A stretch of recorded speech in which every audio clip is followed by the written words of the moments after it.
కూడా శాంతియుతంగా ఆదోని పశ్చిమ ప్రాంతం 5 నియోజకవర్గాల ప్రజల అభిష్ట మేరకు ప్రజలు నుంచి ఆదోని జిల్లా సాధన కోసం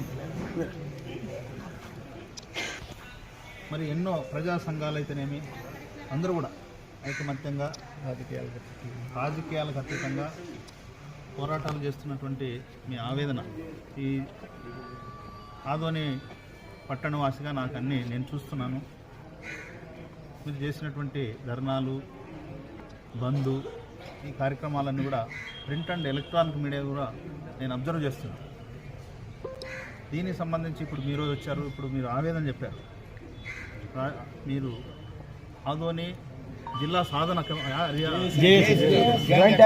వచ్చినటువంటి నాయకులందరికీ కూడా పేరు పేరున నమస్కారాలు తెలియజేస్తూ, మీరు ఏదైతే ఆవేదన ఉందో నాకు అర్థమైంది, నేను గ్రహించాను.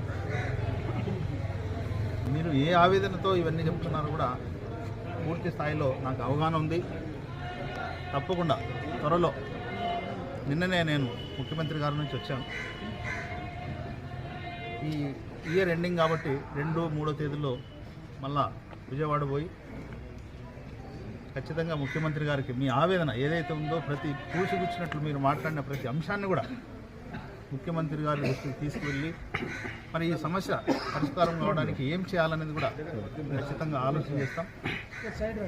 త్వరలోనే మీ అందరూ కూడా ముఖ్యమంత్రి దగ్గర తీసుకుపోయి ఆయన అపాయింట్మెంట్ కూడా తీసుకొస్తాం. ఆయన కూడా మీకు కల్పిస్తాం. మీ ఆవేదన ఆయన కూడా చెప్పుకోవచ్చు. మీ అందరికీ మేము విజ్ఞప్తి చేసేది ఏంటంటే, ఇప్పుడు పరిపాలిస్తున్నటువంటి వ్యక్తి సుదీర్ఘ అనుభవం గల రాజకీయ నాయకుడు. మీ అందరికీ తెలుసు, ప్రస్తుతం రాష్ట్రం కష్టకాలంలో ఉంది. ఒక పక్క లక్షల కోట్ల అప్పు, దానికి వడ్డీ కట్టాలి, వడ్డీకి పెనాల్టీ కట్టాలి, నెలొస్తే జీతాలు ఇవ్వాల్సినటువంటి పరిస్థితి, పెన్షన్